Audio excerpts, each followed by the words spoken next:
This Windermere Real Estate / Whatcom Incorporated property video is presented by Christine Johnson Sikiti. New construction home in Malloy Village with 3 bedrooms, 2.5 bathrooms and wide open floor plan. Living room with lots of natural light and dining room.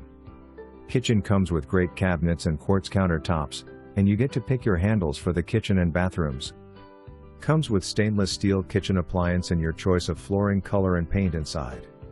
Master bathroom has a walk-in closet and elegant master bathroom with tiled walk-in shower with glass shower door and double vanity. No neighbors behind you, just trees for a more private lot.